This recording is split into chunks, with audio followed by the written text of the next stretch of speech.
Hi, I'm Marc Daniel Nelson here with Vintage King and Universal Audio at the Chicago Recording Company, the place that I actually started my career 18 years ago. Today we're going to be working with the Apollo as the complete front end from demo to press. This will be a three-part series. The first part is tracking the band, the second part is mixing the band, and the third part is mastering the song. We're going to be utilizing all the UA front end on the tracking portion of it, the Unison preamp, the real-time UAD processing. We're going to be jumping into the mixing portion fully in the box, utilizing pretty much everything you need for the UA process. At the end, we'll be mastering the song in Los Angeles with Eric Boulanger from The Bakery, and that will be staying in the box too, until we press to vinyl, which is what we all want to do. So it's going to be the road to vinyl. Let's start with the drums.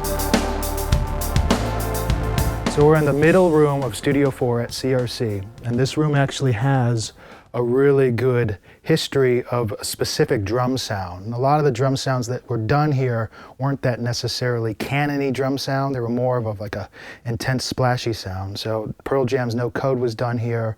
Wilco's Being There was done here. One of my favorites, actually, the rock drum sound. And pretty much every Smashing Pumpkins record, or most of it, was done here. Anyone can kind of get a canon-y drum sound. It's kind of a predictable kind of sound. The thing that you can't really achieve specifically is the energy that the cymbals have. And some of that is because these ceilings are actually pretty low.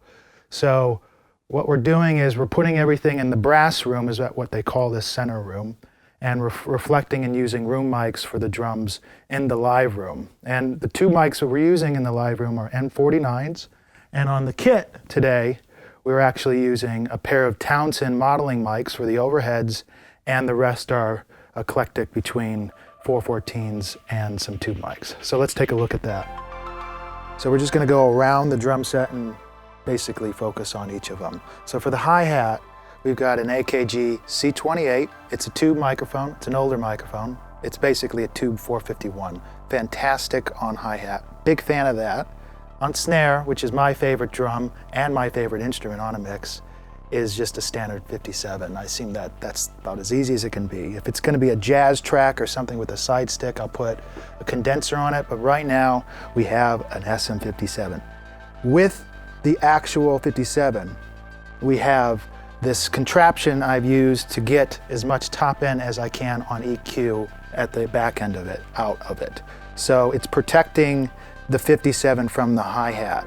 So it's a contraption I made out of a pop filter. Basically, it's a pop filter, some pads of paper, and a skull cap. I mean, I'm sure you've seen it being done, but it really does let you add an extra 5 dB of 10K up without getting the hi-hat into it. Toms, huge fan of condensers. The way that you can get snap out of it, the attack, and just the overall sonics of a condenser on toms, huge fan of. Older 414s on here with the 20 dB pad, and let's keep moving. For the shell trash mic, as I call it, we have an original 47. It is going to be processed, which you'll see in a few minutes, pretty heavily. And then for our overheads, this is a new thing I'm going to try out, which is these Townsend modeling mics. So we'll go through C12 and 49, 269 to see exactly what mic we're going to choose. I'm a huge fan of tubes, as I said, usually always doing tube preamps or tube mics on overheads. For the rooms, which are very, very, very far away, probably 20 feet, 30 feet away from the actual kit, are a pair of M49s paced away about 30 feet off the kit. And the big reason for that is, as we were talking earlier, this ceiling is pretty low, which adds this energy, but we want to make sure that the cymbals are not in the drums as much as possible. So when we process that, it's not nearly as pumping with just cymbals. We're getting more of the thunder of the kick and the snare, and that's why they're low. So let's go ahead and go in and start processing this kit. All right, the first thing we're going to start with is the drums, but we actually have Graham on the synth as a lead just to kind of guide us through it. So let's get focused on the kick drum first. Jonathan Marks is on the drums. He is my favorite drummer, and I'm glad we have him today. John, can I hear the kick, please? We've got up here the 1073, and I'm just going to get a little bit of gain on it because I want to hear it collapsing.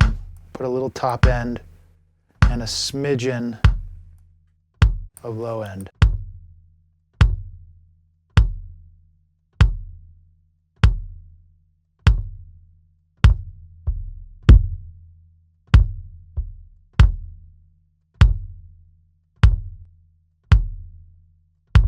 That sounds pretty good.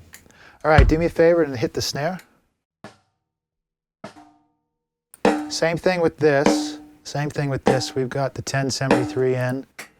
And for this, I don't really like to clamp it too much because I want to make sure we've got some air on it. I'm going to keep it simple. Let me check Pro Tools and see where my volume's at. Just do a kick and snare pattern for a second.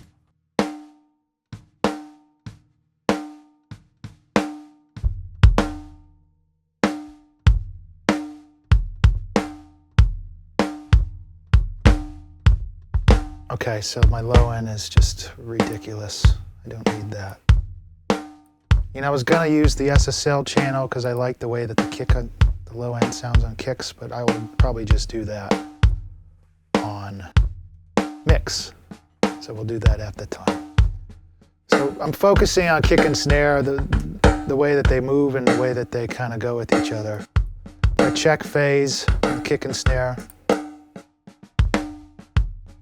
So we lose some body if we hit that on the snare. Okay, so now overheads, which is this new process, this Townsend Lab mic modeling, which we're gonna actually deal with in the mixing format. But let's just hear the overheads at the kick and snare and see where we're at.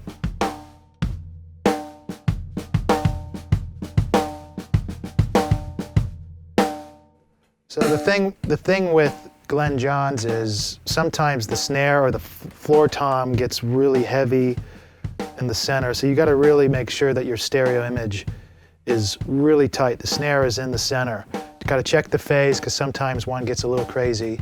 Right now it feels pretty solid as is, and this is just the mic without the modeling. Hard pan left and right. Jonathan, let's hear a high tom and a floor tom. See how they're already in a really nice stereo spectrum. Try it again. Yeah. High tom? Okay. Now, this is the other thing. When I check this, I want to make sure that the overheads are up and the kick is the first thing I pull up, making sure that the phase is tight enough, and then I'm going to pull in the snare, and then I'll get the hi-hat, then I'll get the toms, and then I'll get the trash mic, and then I'll get the rooms. But right now, I'm just really making sure with the least amount of mics that my phase is good. Kick, snare, and overheads. So let me focus and make sure we get this hi-hat in phase with the snare.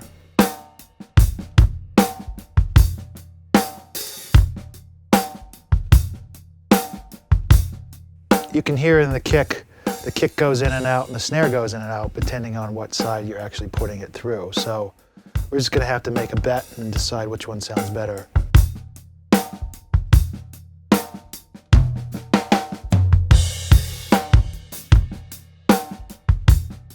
We'll go with that. The snare is a little hollower, but the kick is fuller.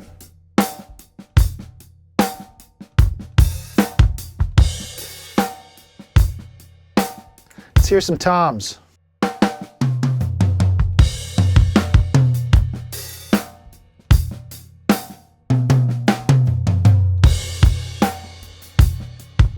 EQ.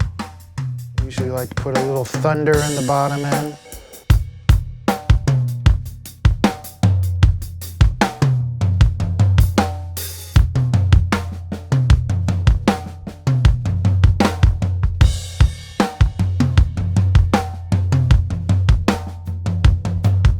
Phase again. Can we just get high tom? High tom. Ha.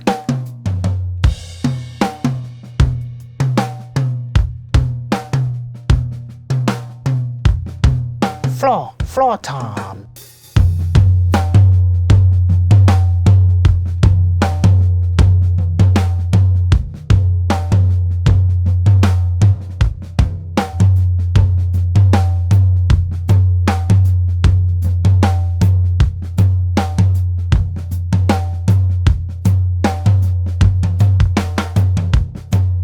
These I have the SSLs up too, but again, I'm just gonna save these for mix.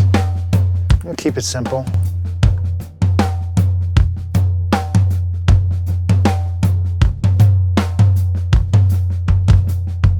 All right, the fun mic. This is the fun mic. So this is the trash mic that we're gonna, the U47 that's over the shell, that we're gonna actually pulverize if we can. Same beat, please. So this bugger, we have the 610, that we might hit the gain a little bit.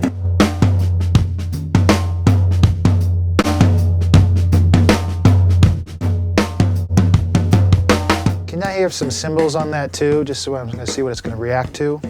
Just a little bit of ride cymbal in that too. Same beat.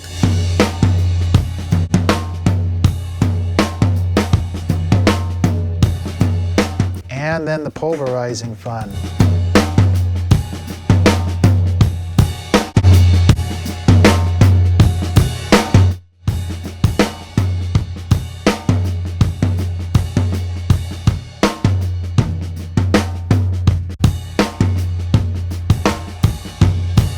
So fast attack, fast release, pretty simple.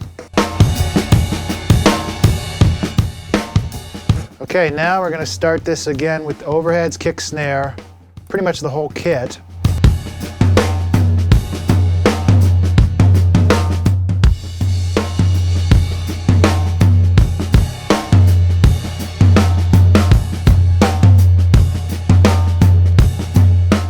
And if we need to check phase, we will check phase right after it. So let's try it.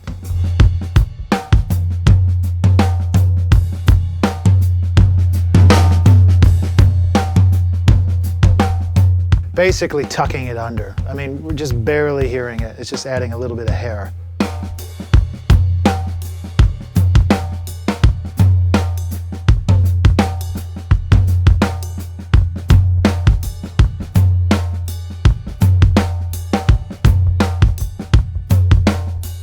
Checking phase.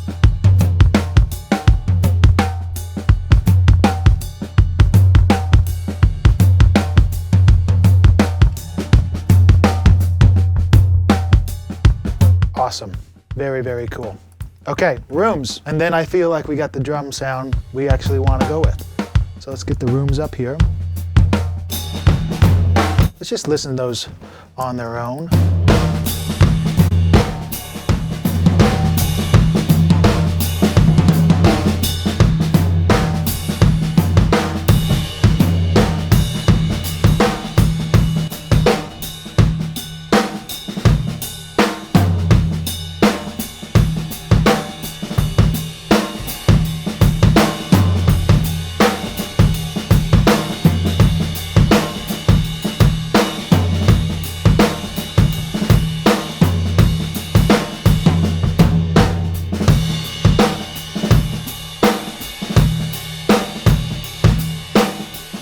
Cool. All right, now let's get some crunch on that. I'll copy both these settings over, but we should be pretty close.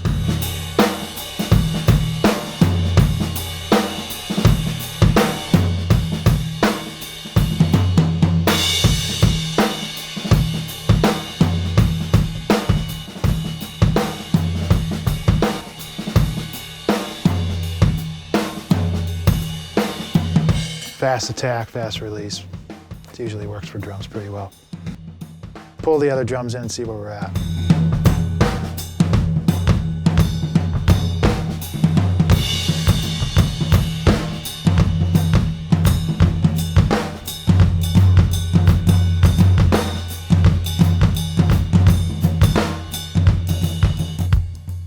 There's a slight bit of delay, obviously, with the room mics. I might have to compensate that in mixing. It kind of sounds a little slappy and a little flammy. We've got to work on that.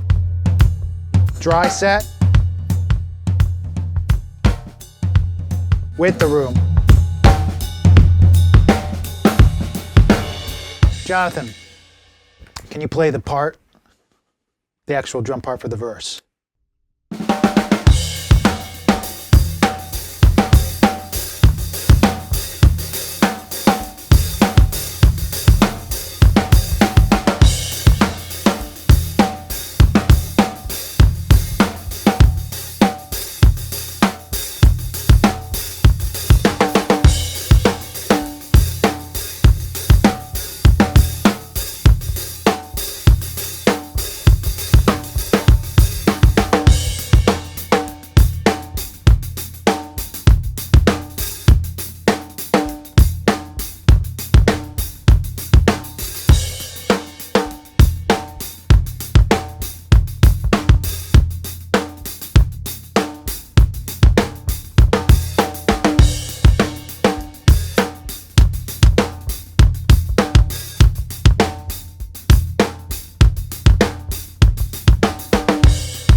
Okay, so now what we're going to do is take the drums. We're going to have the synth playing along with it as a scratch, and we'll just see where we're at.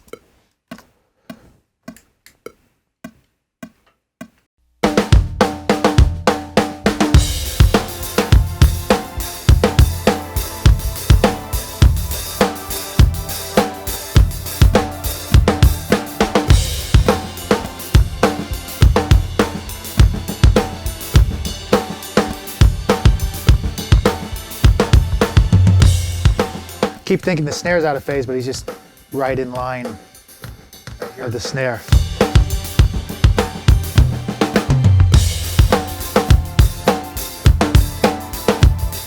Okay, stand by for 1 second. Okay, let's take another take here. I got an idea, Jonathan. On the choruses, let's move to the ride cymbal and give it a little change up. So it's just not the same hi-hat drum beat over and over. You can kind of groove it. It's awesome. It's just awesome.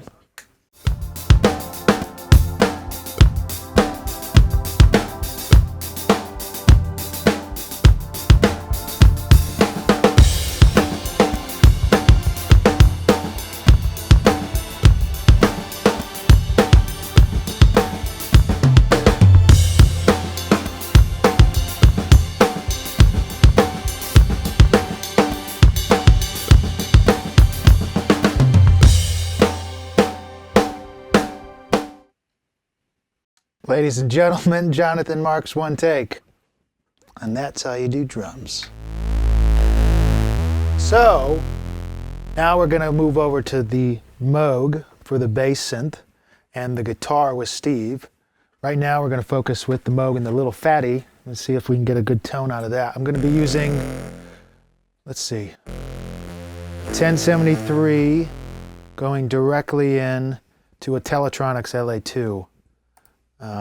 I'm just going high Z right into the front of this Apollo, straight out of the Moog. And let's see if we can get some tone a little bit.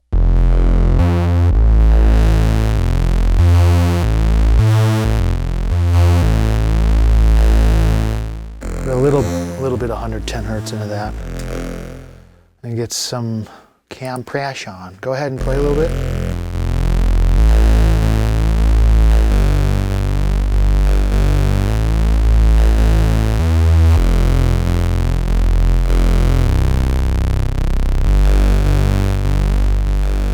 I don't want to do too much because it just starts sucking the low end out, but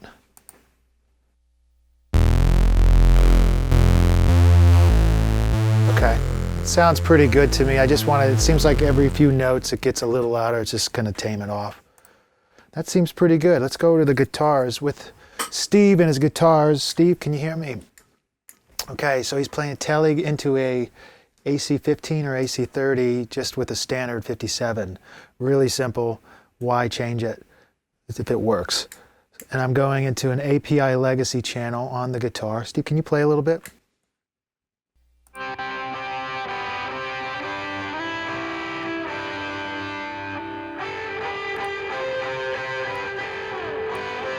Let me see if I can get some tone. I don't want to put too much on it, maybe just a little sparkle on the top for print.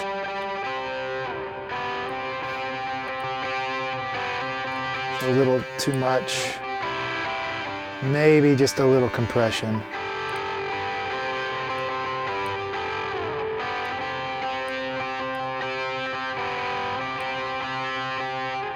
You know what, I'm not going to use any compression on this, but I will use it on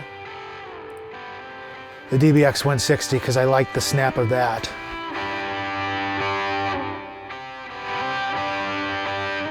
Just a little bit, 3-to-1, just to take some tameness out.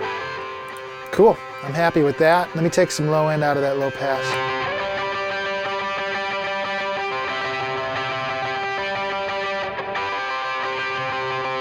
I'll high pass to about 60. That feels pretty good. Can I hear your bass real quick?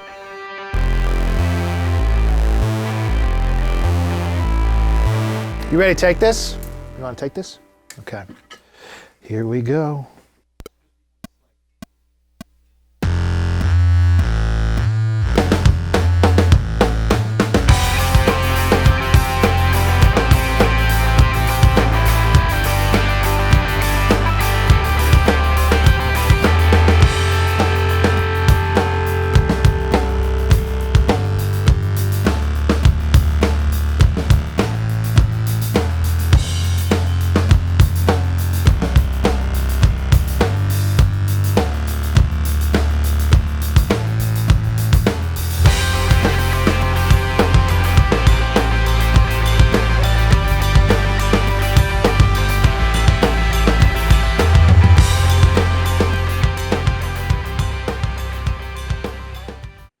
nice. All right, great.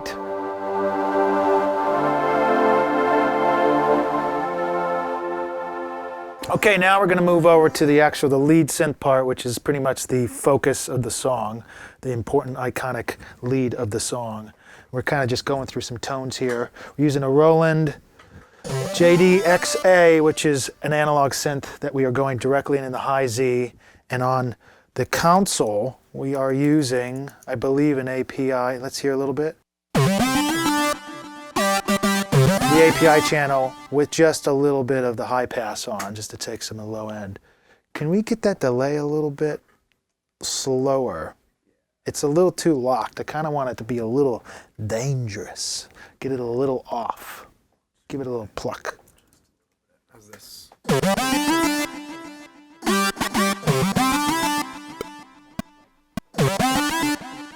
That's better. Okay, cool. So let's take this. This is the lead synth on the tune.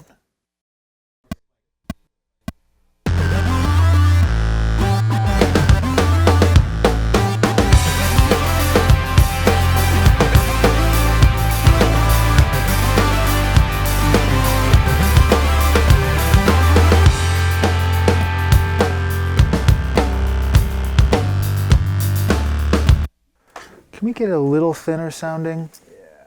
It's a little fat. I don't want to do it with EQ. Form real quick. That's better. Let's try that.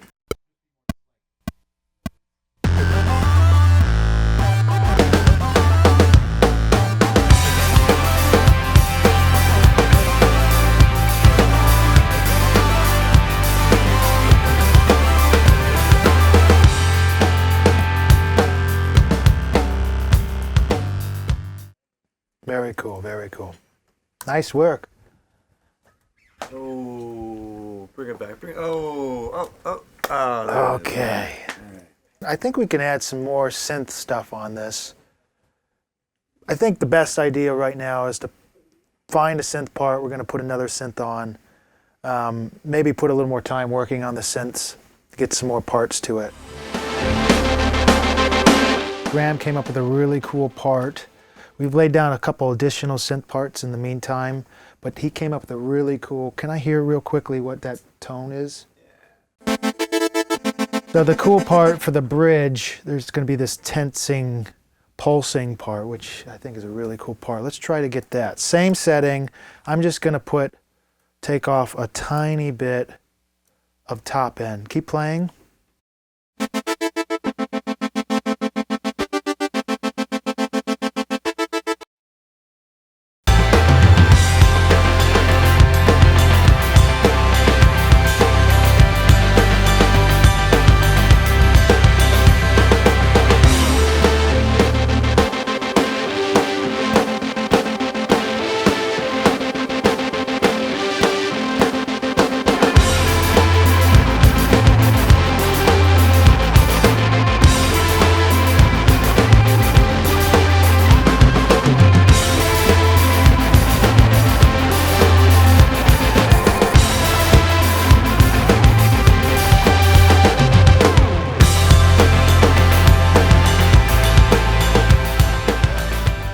This is starting to really sound good.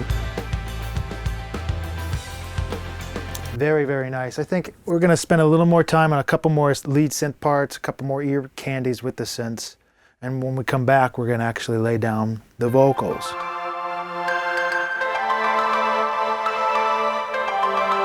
With Steven as the vocalist, we'll be singing into a new Telefunken U47, into a 1073 on the Apollo. And we are using 30 dB of gain and possibly 50 high pass. And that way that will cut off some of the thunder. But, hello Steven. Hey there. How's it going? It's going very well. How was your weekend? It was really good. All right, what I'm going to do is I'm going to put a compressor on you and I'll boost you up a little bit to get that extra gain for the track. That's great. So I think I'm going to use an LA2A again. It's slow. And let's try it. So we're going to play the first verse and see where we are at. So coming in on the first verse. Great. Just go ahead and sing, and I'll set the compressor.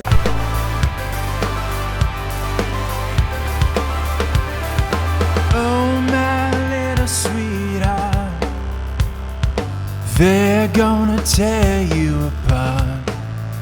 No safety lines in the open sky, just you and the burning sun. It seems like he's straining just a little bit. I'm going to give him a little bit of direction on a vocal performance thing, but other than that, it sounds really good. The big thing is when you're coming in on your vocals, Steve, on the chorus, try to lift your eyebrows and pull your head up a little bit, and that will just get you just over that hump a little bit. Do you need me to pull back at all, or? No, I think we're protected by the LA2A on that. But in general, it sounds pretty solid. So let's just try this, same area, and then we'll see where we're at. But yeah, when you're doing that high end, just pull your eyebrows up a little bit, and that will get you over. So here we go. We're going to run the first take on the lead vocal.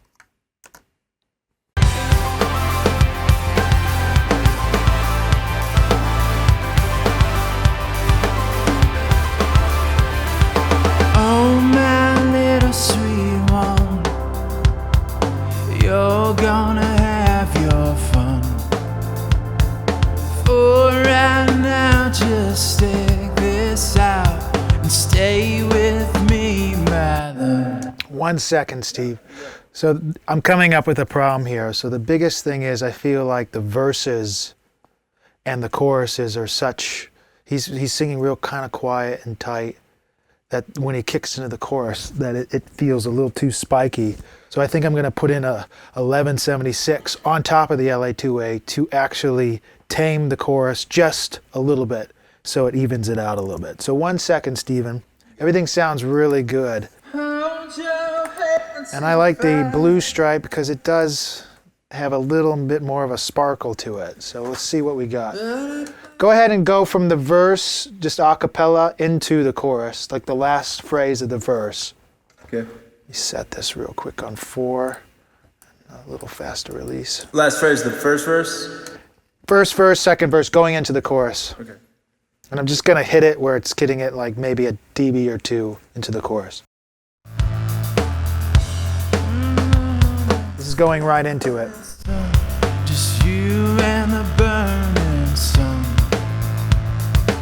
Hold your hand to the fire. Step right out on the wire. Way out here in the wild. There's no one for miles. I don't like that either. I'm going to try one last try, and then we're going to move on. I'm going to try Fairchild. The infamous Fairchild. And if that doesn't work, we're going to go after the Distressor. But for right now, we'll try the same part, same line, into the chorus. Got it. Very, very simple setting. I'm going to set these time constraints to 1, so it's just picking off a fast attack.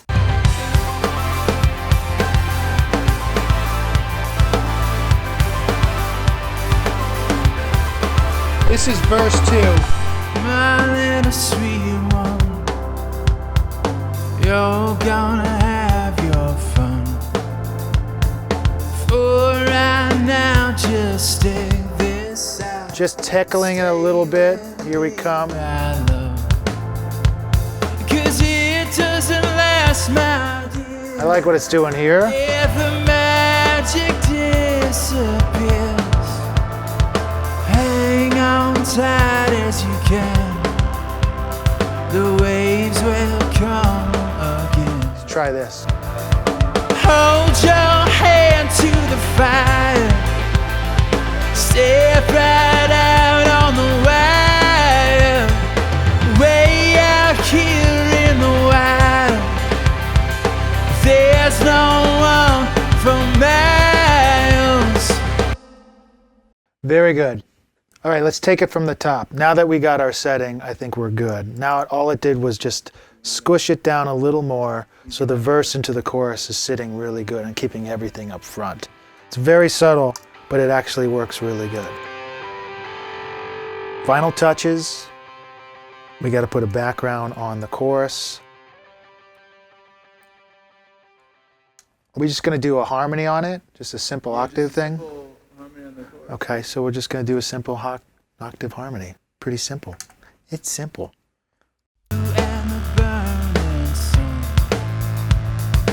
Hold your hand to the fire. Step right out on the wire. Way out here in the wild. There's no one for miles. Let's try it one line again. Same line, one more time. Pull your head up a little bit. Your eyebrows as far back as you can get them.